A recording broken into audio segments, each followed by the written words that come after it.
boa noite. Você está de volta com Cheque Mate, o seu programa jornalístico de entrevista ao vivo, o seu laboratório com jornalistas, com os estudantes de comunicação.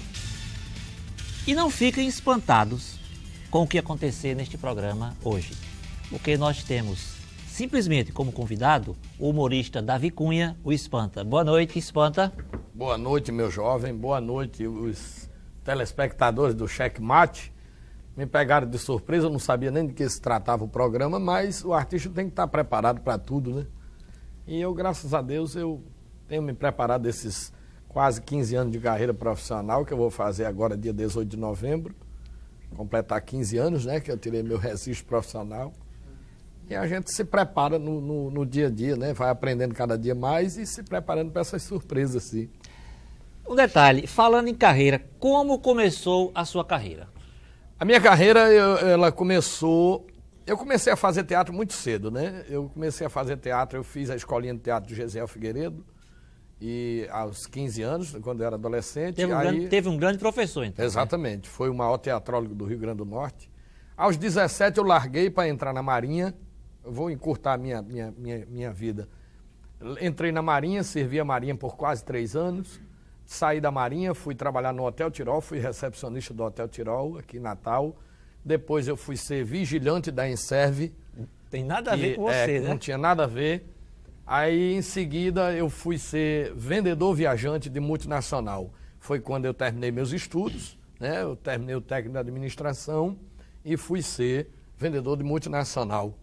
E aí fui vendedor de multinacional durante muito tempo. Como eu era muito gaiato, uma certa convenção no Rio de Janeiro, em 1983, eu subi num palco, a convite do diretor da Sadia, que hoje é vice-presidente, Dr. Walter Mateus, que me quer o bem maior do mundo, foi meu primeiro patrocinador. Aí ele disse, você tem coragem de subir naquele palco e contar umas piadas para os convidados da Sadia? Eu disse, na hora. E aí eu subi. Na época eu estava deixando uma companhia que eu trabalhava para entrar na Sadia e gerenciar a região Nordeste. Eu já ia ser gerente. Aí o Dr. Walter, quando eu disse, ele disse, olha, eu sinto muito, mas você acabou, eu tenho 2 notícias para lhe dar. Eu disse, qual é? Ele disse, uma boa e outra é ruim. Eu disse, qual é a boa? Ele disse, a boa é que você não vai ser gerente da Sadia. Aí eu disse, não, doutor, pelo amor de Deus, essa daí era ruim. Aí ele disse, não, mas você vai abraçar a sua profissão, que é a de humorista. Porque está todo mundo aqui comentando, eram 800 convidados, querendo saber quem era você. Porque todo mundo riu, todo mundo aplaudiu, foi de improviso. Eu subi no palco para contar 3 piadas e fiquei exatamente 1h e 45 minutos. Ele virou para mim e disse, monte um show com roteiro na sua cidade, Natal, né, que no caso era Natal, e a Sadia vai lhe patrocinar. E aí eu pisei o palco do Teatro Alberto Maranhão com um patrocinador fortíssimo, que era a Sadia. Depois entrou a Elman Chips, depois entrou a Sigrame do Brasil. E no terceiro show que eu fiz no Alberto Maranhão, sempre voltando gente, os 3 primeiros shows, eu fui convidado no primeiro ano do Jô Soares 11h30 no SBT. E aí depois do Jô eu não parei mais. Aí não dava mais para conciliar a vida de vendedor viajante e a de ator comediante, né? Agora, Espanta, me diga uma coisa. Houve uma época em que você era conhecido como Espanta Jesus. Como foi que terminou esse, digamos, casamento de nome? Casamento de nome, veja bem, Espanta Jesus era um apelido que eu tinha quando era vendedor viajante. Um cara disse que eu era tão feio que espantava o Pai, o Filho e o Espírito Santo. Como as 3 pessoas numa só é Jesus, aí ficou Espanta Jesus. E eu carreguei esse apelido durante todos os meus anos de vendedor viajante. Foi aí que eu me tornei conhecido. Quando eu abracei a carreira artística, abracei também com esse nome, porque era muito conhecido. Quando foi há 4 anos atrás, o movimento carismático da Igreja Católica me pediu que, encarecidamente, que se eu pudesse, se achasse feito, né, um bom feito para mim, tirar o nome, porque por mais que eu explicasse, poucas pessoas entenderiam. Então eu atendi um pedido da Igreja Católica, do movimento carismático, tirei e ficou só Espanta. É tanto que eu passei a trabalhar o nome Davi Cunha, o Espanta, que é o meu nome de batismo, mais o apelido, o restinho do apelido. E haveria sempre uma dificuldade, você teria sempre que estar dizendo às pessoas, todo porquê. Show você conta essa história. Tinha que contar sempre o porquê. né? Mas graças a Deus, Jesus entrou como avalista, foi o meu grande avalista. Avalista, pagou as contas todas, né? Graças a Deus, e aí deu certo, eu emplaquei, e hoje é só Davi Cunha, o Espanta. O Espanta que começa a ser entrevistado pelos jornalistas, pelos estudantes de comunicação. Boa noite, Espanta. Boa noite. Meu nome é Diana Barreto. Eu queria saber o seguinte, você chegou a ter um contrato com a Globo, é isso? Sim. Então eu queria saber por que esse contrato não foi renovado, se houve algum tipo de intriga com o pessoal da emissora. Não, olha, a Rede Globo é o seguinte, eu entrei na Globo em 1999, no mês de maio de 99, a diretora de elenco da Rede Globo, Malu Fontinelli, foi a Fortaleza e eu me encontrava em Natal nesse dia. Ela chegou em Fortaleza na segunda-feira com a ordem da dona Marluce Dias da Silva, que era a diretora que ocupou o lugar do Boni. A ordem dela era entrevistar tudo que era de humorista e gaiato e palhaço e tudo que tivesse no Ceará, porque o Ceará realmente ficou conhecido no Brasil como o celeiro dos humoristas. Só que ela tinha uma recomendação, procura esse tal de Espanta. Eu me encontrava em Natal, aí ligaram para mim, da afiliada da Globo lá em Fortaleza, da Verdes Mares, você tem que vir, você tem que vir. Meu amigo, eu não vou sair daqui para ir aí só para ver uma diretora de elenco da Rede Globo. E disse, não vou. Aí a minha esposa foi e disse, não, você tem que ir. Eu disse, só se for de avião. Você vai de avião. Aí ela me levou no aeroporto, à força, amarrado. Eu peguei o avião aqui, fui para Fortaleza. Cheguei lá, fiz o teste. De todos os humoristas que estavam lá, os gaiatos e tudo mais, que foi feito o teste, eu fui o primeiro a ser chamado e contratado. E, aliás, foi o único de todos os que fizeram esse teste. Fui contratado, entrei na escolinha, assinei um contrato de 2 anos com a Rede Globo. Estreiei na escolinha do Chico Anísio. Coincidentemente, estreou um cidadão também por nome de Nairon Barreto, que vocês conhecem como Zelezinho. Então, estreamos juntos. Ele era muito amigo meu, quer dizer, era, né? Ele era muito meu amigo, eu já tinha feito 32 shows com ele no Rio Grande do Norte, em parceria, mostrando o trabalho dele ao povo do Rio Grande do Norte, que até então ele não era conhecido. Como amigos, né? Às vezes a gente tem amigos e amigos, essa é a verdadeira história. Eu devia, se eu soubesse de que se tratava, eu teria trazido as 3 cópias do contrato com o maior prazer, porque o Zelezinho, depois do que eu saí da Globo, ele comentou algumas coisas a meu respeito que eu não gostei, e eu acho que eu tinha direito de revidar e limpar o meu nome perante todo o meu público que confiou a mim. Então eu tenho a cópia dessas 3 cópias de contrato, não da Globo, mas da Daluc Produções Artísticas. No 4º mês de escolinha que eu estava no ar, o Zé chegou para mim e disse, vamos assinar um contrato com a empresa para nos representar no Rio e São Paulo. Eu disse, qual é a empresa? Ele disse, Daluc Produções Artísticas, que é do cunhado do Fausto Silva. Eu, inocentemente, porque todos nós temos 1 minuto de besteira por dia. Nesse dia eu gastei 1h30. Aí eu disse, você assinou? Ele disse, já. Eu fui lá e assinei o contrato com a Daluc. Na semana seguinte, ele pegou as 3 cópias de contrato e levou para o Chico Anísio. Só que, Chico, o Espanta assinou o contrato com a Daluc Produções e não assinou com a sua empresa, a Bozol Produções. O Chico Anísio me chamou no camarim, mostrou as 3 cópias de contrato e disse, o senhor está fora da escolinha. Se a emissora quiser lhe botar na novela das 8, é problema da emissora. Mas na escolinha o senhor não fica mais. E foi por isso que eu saí do ar.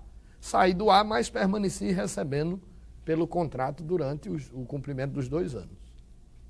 Quer dizer, você foi vítima de uma trama espantosa, literalmente. De uma trama maquiavélica, espantosamente maquiavélica. Vocês agora. Boa noite, Espanta. Eu sou Adriano Costa.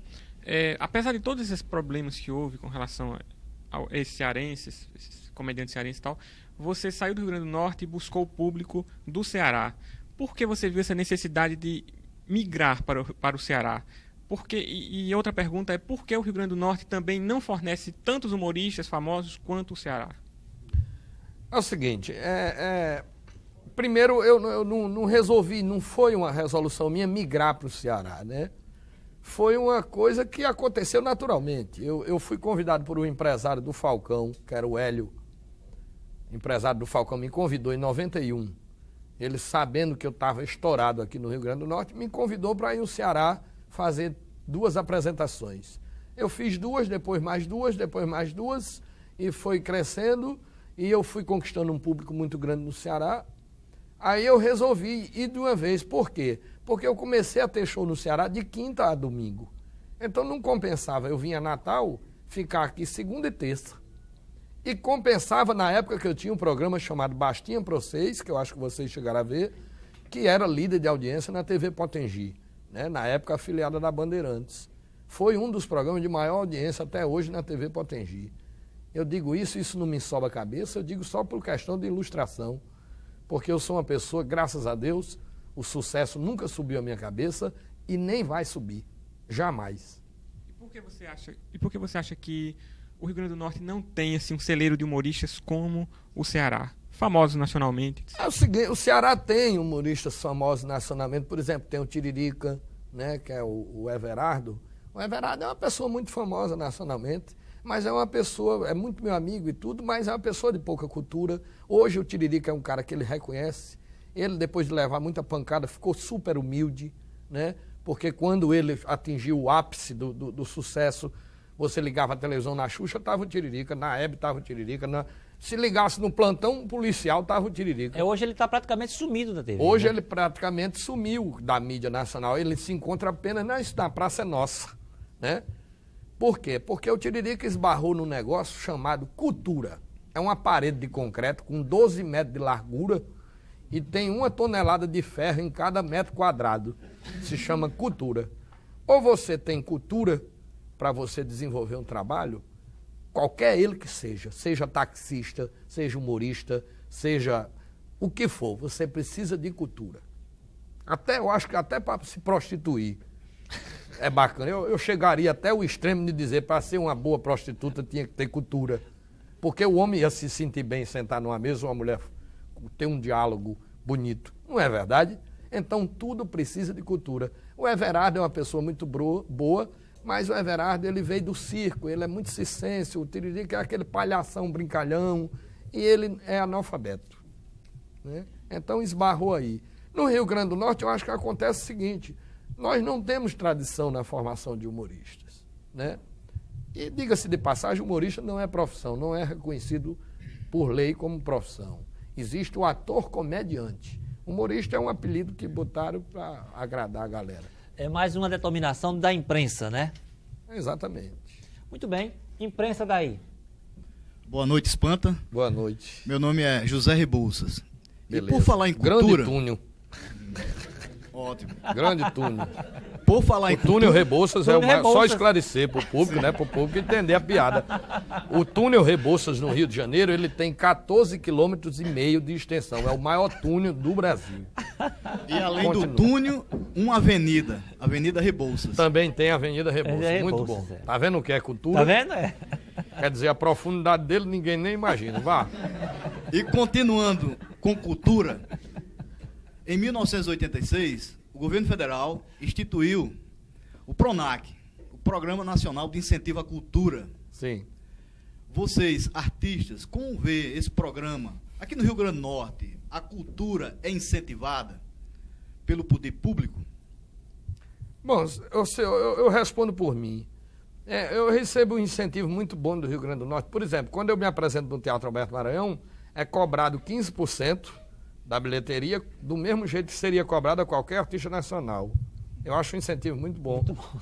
Outro incentivo que eu recebo é da prefeitura. A prefeitura sempre, nunca esquece, no meu show no Teatro Alberto Maranhão, de mandar 2 fiscais para cobrar 5% de ISS, que agora acharam pouco, botaram para 6,5%. E, por exemplo, no Teatro Alberto Maranhão, sempre que eu me apresento, vai mais 2, 3, 4, 5 investigador para barrar a criança, garoto de menor.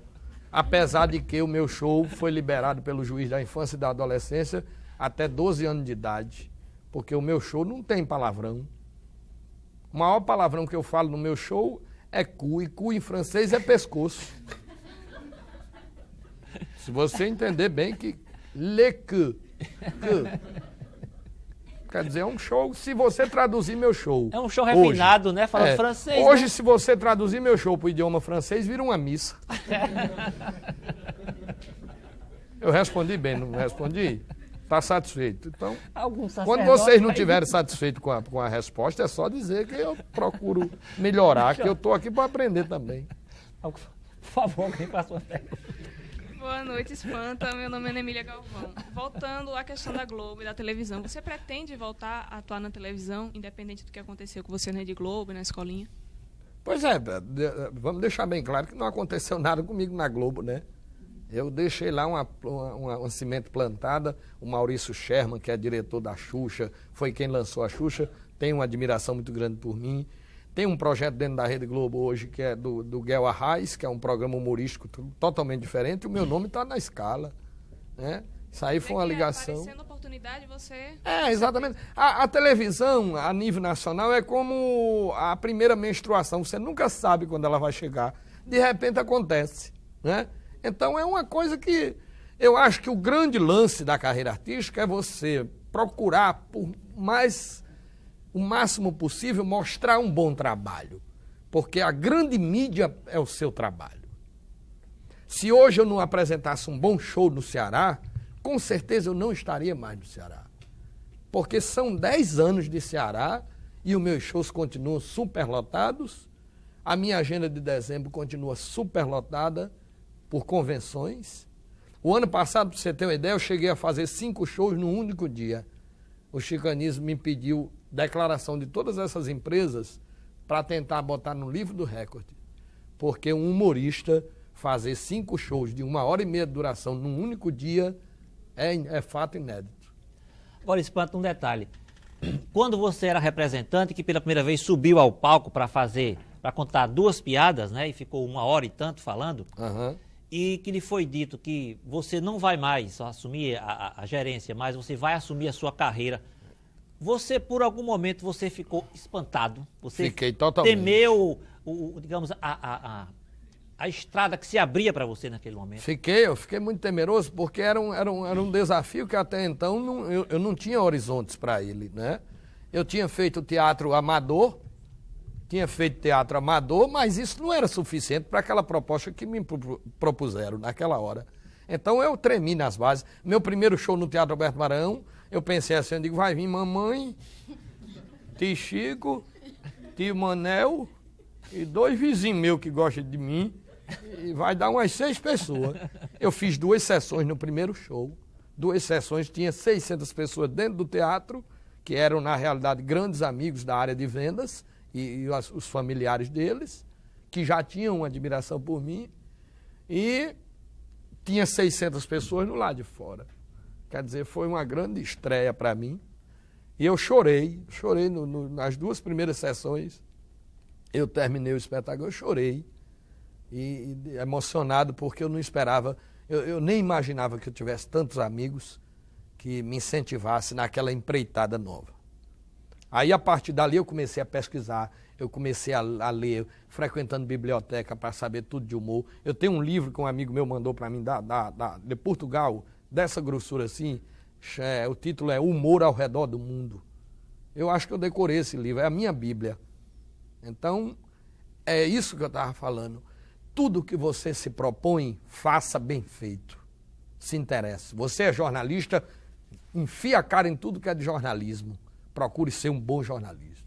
Porque ninguém vira uma Ana Paula Padrão ou uma Fátima Bernardes do dia para a noite. Você tem que pesquisar e acrescentar tudo que for possível à sua cultura pessoal para poder você sair por aí distribuindo simpatia e riso. Ok. A gente para 2 minutos, em seguida volta com o Espanta.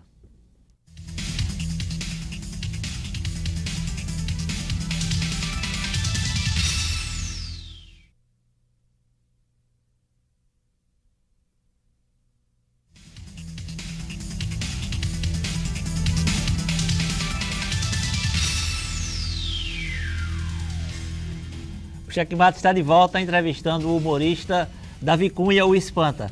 Pergunta? Boa noite, Espanta. Você que faz tanta graça, meu nome é Adriana Sá, o que é que te deixa sem graça? O que me deixa sem graça é exatamente É o que me deixou sem graça quando aconteceu o fato entre eu e o Zelezinho, a grande facada, né? Eu acho que deveria se chamar a grande facada. Quer dizer, eu fui apunhalado pelas costas. A traição é o que me deixa mais indignado. As suas piadas, o seu universo de criação, de onde você retira tudo isso? É de fatos políticos, da vida do cotidiano, do ambiente que você frequenta? Como o humorista, o artista espanta? Como você, de onde você se alimenta, digamos, poeticamente, para criar as suas piadas? Bom, as piadas, elas surgem, muitas vezes as piadas surgem, quando você tem um senso de humor aguçado e você presta atenção a tudo que ocorre ao seu redor, um fato, de repente, pitoresco vira uma piada na linguagem do humorista. Por exemplo, uma grande piada que fez o maior sucesso no Rio Grande do Norte, que virou chamada de shows, nos shows que eu fiz numa sequência no Teatro Alberto Maranhão, que era o Espanta com a Corda Toda, a piada era sobre aquele assunto que na época estava em pauta, em rede nacional, que era os 147% dos velhos do INSS, que queria, dava, não dava. Aí o presidente Sarney disse que, na época, ou o comerciante pagava o fim social, que era o imposto do fim social, ou ele iria cortar o aumento dos aposentados. Nessa ocasião, eu me encontrava na fila do Banco do Nordeste, lá na Praça Padre João Maria, aqui em Natal, e eu prestando atenção, uma velhinha do interior virou para outra, espontaneamente. Aí disse, mas comadre Maria, mulher, o negócio dos velhos tá mole, não é? A outra disse, não é, mulher, e o presidente da fala em cortar. Quer dizer, virou piada. E eu rodei essa piada muitas vezes como chamada para o teatro. Muito bem, mais uma pergunta, por favor. Boa noite, Espanta. Meu nome é Murilo Meirelles e eu gostaria de saber, você tem alguns personagens humorísticos também, eu gostaria de saber aqui em Natal e fora, qual é o que faz mais sucesso e de todos os tempos, qual foi a piada que mais você teve que repetir, além dessa dos 147? Certo.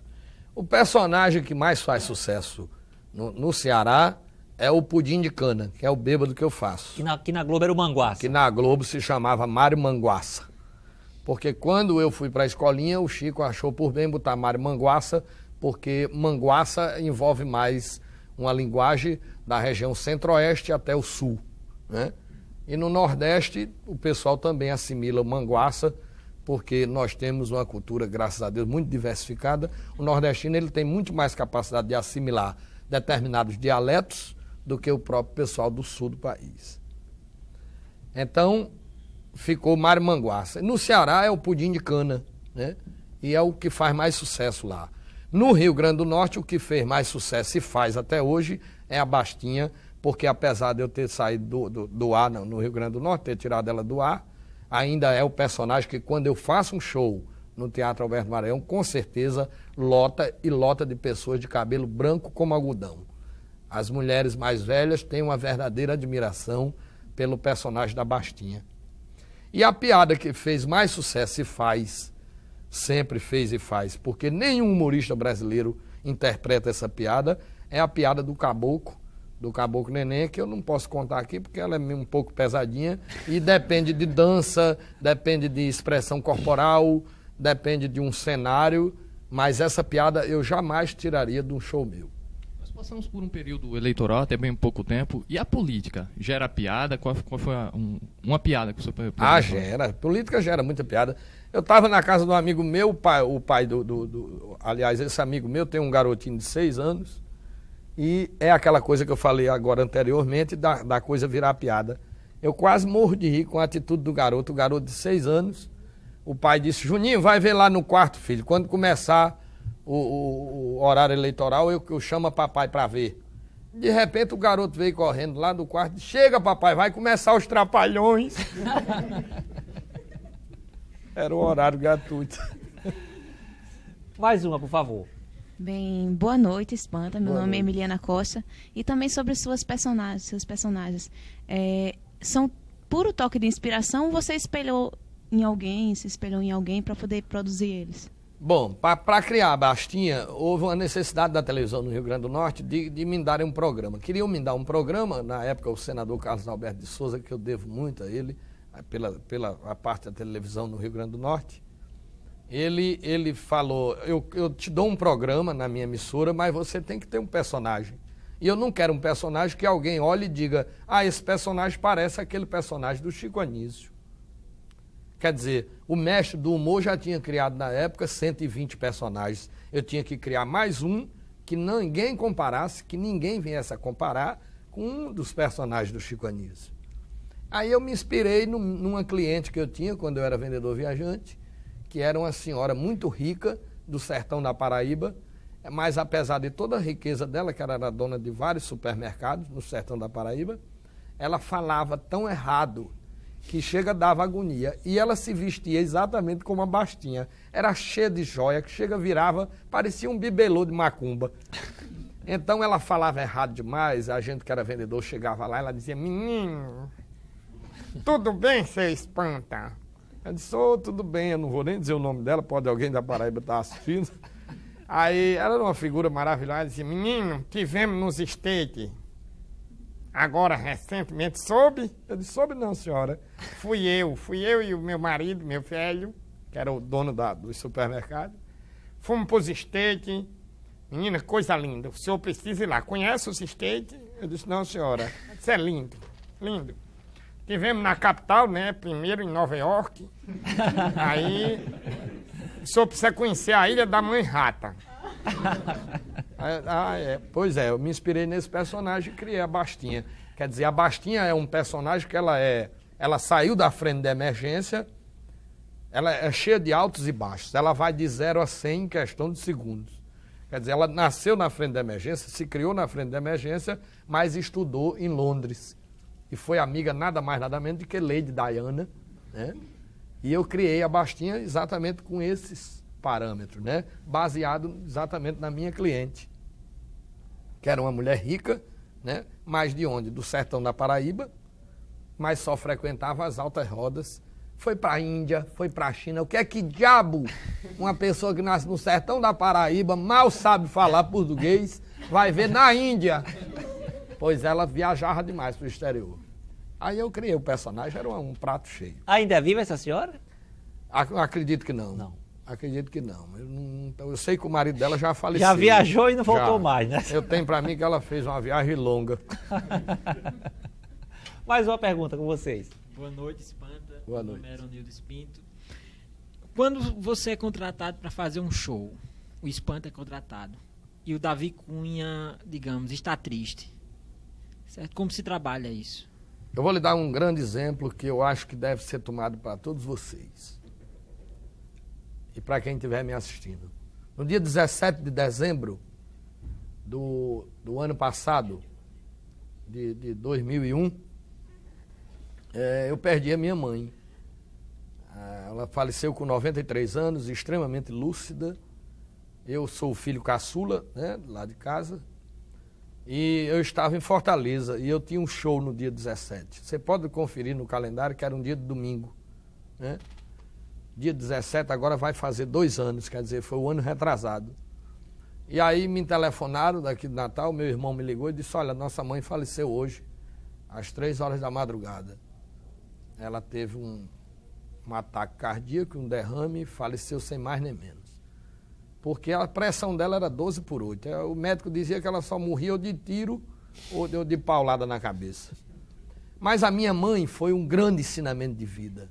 Ela dizia a mim o seguinte, que se ela morresse, e no dia que ela morresse eu tivesse um show para fazer, eu tinha que fazer. Porque o público que tinha pago e estava no local esperando, estava esperando por mim, não por ela. Então, nesse dia, eu peguei o avião em Fortaleza às 1h10 da tarde, às 13h10, vim para Natal, fizemos o enterro da minha mãe. Ela foi enterrada às 5 horas da tarde, às 19h.